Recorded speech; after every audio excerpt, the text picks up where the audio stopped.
TRS working president KTR పై TPCC chief Mahesh Kumar Goud తీవ్ర ఆగ్రహం వ్యక్తం చేశారు. రాహుల్ గాంధీ రేవంత్ ను విమర్శించే స్థాయి కేటీఆర్ కు లేదన్నారు. దొంగల కుటుంబం రాహుల్ గాంధీ గురించి మాట్లాడుతున్నారని విమర్శించారు. దేశం కోసం గాంధీ కుటుంబం ఎన్నో త్యాగాలు చేసిందని చెప్పారు. దేశ చరిత్రలో అత్యంత తక్కువ సమయంలో అత్యంత ఎక్కువ దోపిడీ చేసిన రాజకీయ కుటుంబం ఈ దేశంలో ఏదైనా ఉంది అంటే అది కల్వకుట్ల కుటుంబం, 420 కుటుంబం, దొంగల బ్యాచు. ఆ దొంగ రాహుల్ గాంధీ గురించి మాట్లాడుతూ ఉన్నాడు.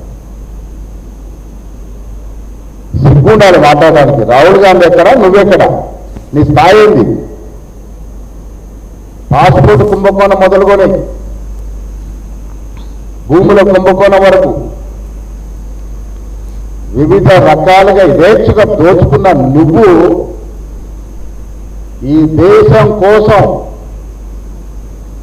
తాత ముత్తాతల నుండి ఆస్తులతో పాటు పదవులను కూడా త్యాగం చేసినటువంటి రాహుల్ గాంధీ గారి గురించి మాట్లాడే సాహసం, ధైర్యం ఎక్కడిది కేటీఆర్ నీకు? నీ స్థాయి అంటే నీ బతికింత ఏంటి? నీ బతుకు అమెరికాలో పెట్రోల్ బంకులో పెట్రోల్ పోసిన నువ్వు ఉద్యమం ఎగిసి పడుతున్నప్పుడు అమెరికాలో సరదా గడిపి నువ్వు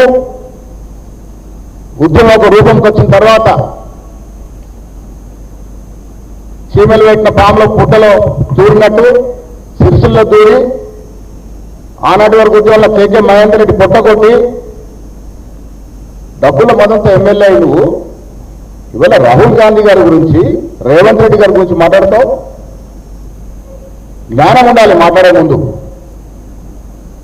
మన స్థాయి ఏంది, మన చరిత్ర ఏంది, మన గతం ఏంది ఒక్కసారి స్మరణ చేసుకొని మాట్లాడాలి. దేశ చరిత్ర. మచిలీపట్నంలో రాజకీయ వేడి మరింత పెరిగింది. వైసీపీ నేత పేర్ని నానిపై మంత్రి కొల్లు రవీంద్ర తీవ్ర వ్యాఖ్యలు చేశారు. పేర్ని నాని బ్లాక్మెయిల్ రాజకీయాలకు పాల్పడుతున్నారని, అధికారులను కూడా భయపెడుతున్నారని ఆరోపించారు. హౌసింగ్ అధికారులపై చేసిన వ్యాఖ్యలను ఖండించారు.